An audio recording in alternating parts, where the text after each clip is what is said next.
Let's go ahead and look at an introduction to rates and finding the unit rate. A rate we need to know is a comparison of two things, usually some sort of unit of measurement or time compared to a unit of measurement or time.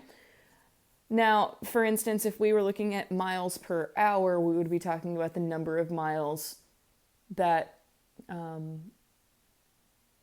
were traveled in an hour. So we're comparing those two things, the miles and the hour. Let's go ahead and start with a problem like this one. This one is a little bit more complex, but it's going to be awesome. All right, so when we're looking at this, we have Tom Brady ran 385 miles in 5 hours. Aaron Rodgers ran 702 miles in 7 hours. Who ran the fastest? Find the unit rate. Okay, so the unit rate is being able to write a fraction or that comparison rate with a 1 on the bottom or a 1 as your denominator. We're looking for 1 unit here. So let's go ahead and break this apart. This is a 2-part problem, so we want to look at the Tom Brady portion first. We want to see who is running the fastest, but we only have an idea of how quickly they run after several hours. So we need to get it down to 1 unit rate, or how much they can run in 1 hour, so that we can compare the two. So here we go. I'm going to go straight back into the problem so I can underline the things that are important. Tom Brady, okay, that's important. We know that we are comparing Tom Brady right now, or looking at Tom Brady. He went 385 miles, and it was in 5 hours. Remember, we are looking for the unit rate. So here we go.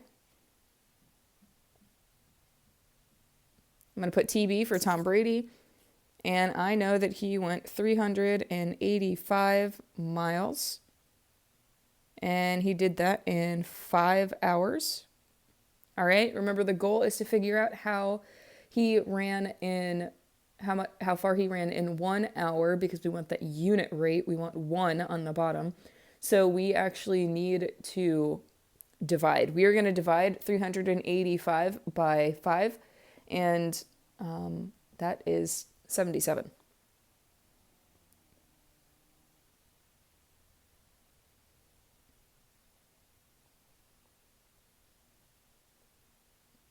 That's going to be 7. Here we have 35. We subtract, bring down. We're back to divide. 5 and 2, 35 is 7. Again, 35. Here we go. So Tom Brady went, I'm going to write it down here on the bottom, 77 miles per 1 hour. Now, obviously, this isn't a super accurate problem, just because people aren't really running over 70 miles an hour. However, some of you Patriots fans, you diehard old Patriot fans, think that Tom Brady really did run that fast. All right, so here we go. Let's look at Aaron Rodgers now. Thank you, Packers. Aaron Rodgers is who we're going to be looking at next. I'm going to make him green. His problem is going to be green. He went 702 miles in 7 hours. Again, we're looking at who ran the fastest. That's awesome grammar up there. So Aaron Rodgers, who is not a dinosaur, thank you, went 702 miles. And in what amount of time? In 7 hours. Now, I want you to notice something in my problems here. To show us that we're working with a comparison or we're creating a rate, we have the words in. Another way that we would know that we were trying to create a rate, if it didn't tell us to create a rate, would be for it to say per hour. So if it said Aaron Rodgers ran 702 miles per hour per 7 hours, then we would know that we were putting a division symbol here, that we were actually talking about a unit or creating some sort of fractional rate. Okay, so back to the problem. Aaron Rodgers has 702 miles in 7 hours. So we are going to have to divide. I know that because it's set up like a fraction, which means we are going to do 702 divided by 7.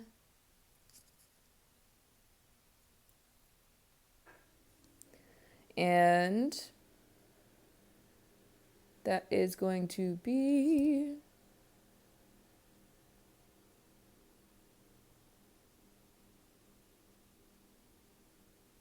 1, 7, 0, bring down our 0, that's 0. I can technically multiply by 0 and then bring down. I'm actually going to stop there and write my remainder over my whole. So we have Aaron Rodgers, who is going approximately 100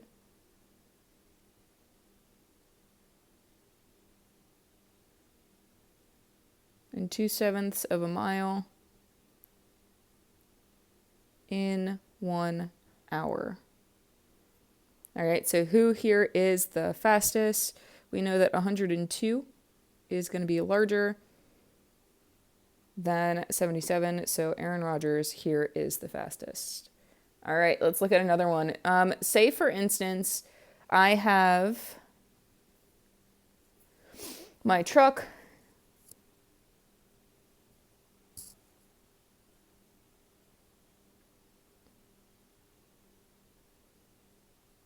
Gas bill is $1,950 for 3 months. We want to figure out the amount that I'm paying for 1 month. So the first thing that we want to do is go straight to the problem to figure out what the numbers are. The first number we have is $1,950. For what? Now remember we said per is one way that we know that we're setting up a ratio or a rate. The other word that we could use is in. So we said he went 702 miles in 7 hours. And the last one here is for. For is another word that is telling us that we are comparing two things. This is in 3 months, or that we can create some sort of rate comparison. I need to figure out what is in 1 month. So I'm going to say equals. And I'm going to write down what I'm looking for over here. The goal here is to figure out how much I am paying in 1 month. So this is what our goal is. Now, in order to find that, this is written just like a fraction because it follows some of the same rules as a fraction. If we were trying to decrease this fraction or reduce or simplify this fraction, we would simply find a common factor to divide into the numerator and the denominator. Well, we don't have to find a common factor because we can use 3. We're literally going to divide 1,950 by 3. All right, so I know that 3 goes into 19. We are on divide. If you don't know your steps for division, here they are. Divide, multiply, subtract, bring down, and then repeat. 3 goes into 1 0 times, so I'm going to just move right past that. Technically, I could put a 0 above it. I'm looking at the next portion now, the next place value. 3 into 19, I know is 6. I can count by 3s 6 times until I get to 19, or 18 in reality. Now I multiply the quotient, what I put down, 6 times my divisor, 3, and I get 18, and then I subtract, end up with 1, and I bring down the next number, 5. I am back on repeat. The number that I'm working with now is 15. I'm going to divide it by 3, meaning I'm going to count by 3s until I get to 15. How many times? That's 5. Now I'm going to multiply my quotient. 5 times 3. That's 15. Next step, subtract. Bring down. Repeat. 0 divided by 3 is 0. I cannot count by 3s until I get to 0 because I don't need to count by 3s to get there. So then I know because there's a 0 that I'm done with my problem. Technically, I could multiply, subtract, end up with a 0 as a remainder. $650 a month for gas for my V8 truck. Guys, get a bike. Let me show you that in a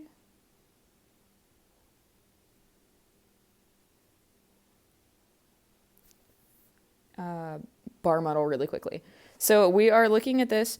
We know that for 3 months, 1, 2, 3. So we have month 1, month 2, month 3. I am spending approximately $1,950. I am looking for the amount I am spending for 1 month. That's why I am dividing. I'm taking that total and breaking it up by 3 because there are 3 months, because I'm looking for only 1 month here. All right. Last one here. Let's go ahead. Let's say that Aiden.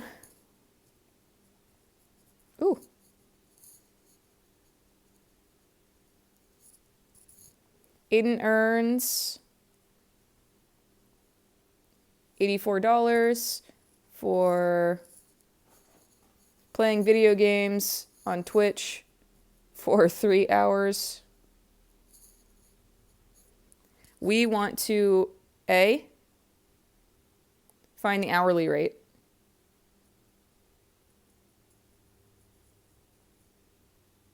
And B, find out the earnings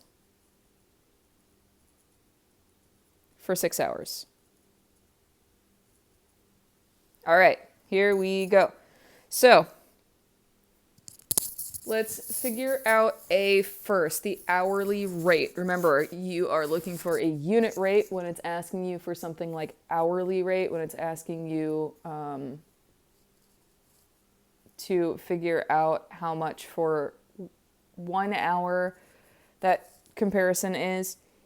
So let's set it up first. I'm going to go straight back to the text. Aiden earns $84 for, remember that also reminds us that we're looking for some sort of rate here on occasion, 3 hours. So I can set that up as 84 for, did you see that? 4. It's going to translate into this line here. 4, 3 hours. And we are looking for, excuse me, 1 hour is our goal. Because A is asking us for the hourly rate, which means for 1 hour. All right, so remember, in order to do that, this is set up just like a fraction, which means that we can go ahead and simplify the same way that we would an improper fraction, meaning that the numerator is higher than the denominator. How do we do that? Well, we are going to go ahead and divide 84 by 3. I always say that if you kick your fraction sideways, it looks like the 3 is outside of the box, and the 84 would be inside of your division box. So 3 into 84, I know that goes in 2 times, and 2 times 3 is going to be 6. I subtract, 2 are remaining. I bring down my 4. 3 goes into 24 8 times. I know that that equals 24. When I multiply it, I am left with a remainder of 0. So he makes $28 an hour. Ooh, good goal. I like it. So, good. That is all for A. He does make $20 an hour. That means for every hour that he is there, here's our bar model for that, $84 for the whole. That means for the first hour, he makes 28. For the second hour, he makes 28. For the third hour, he makes 28. If you add all of those together, this 28, this 28, and this 28, or you multiply by 3, you would end up with a total of $84. Let's look at B. B, we are trying to find the earnings for 6 hours. All right, so in order to find the earnings for 6 hours, I'll show you in a bar model. You have 6 hours here. You can count your blocks. There are 1, 2, 3, 4, 5, 6 separate hours. And I want to know the total price that we're being paid for this. All I know at this point is that for 1 hour, Aiden is making $28. So if I want to say, oh, for the next hour he makes 28, the next hour he makes 28, the next hour he makes 28, the next hour he makes 28, the last hour he makes 28, what are they all together? That's what you're looking for. I do not want to add 28 to itself 6 times. Can we do that to solve? Absolutely. Is it efficient? No, it's not. So we are going to say 28 times 6. Why? Because we are adding 28 to itself 6 times, and multiplication is the same as repeated addition. 28 times 6 is 112. So for 6 hours, I'll write it as a rate for us over here in white. For 6 hours, you would earn $112. The goal? Divide your numerator by denominator to figure out the rate for 1 unit.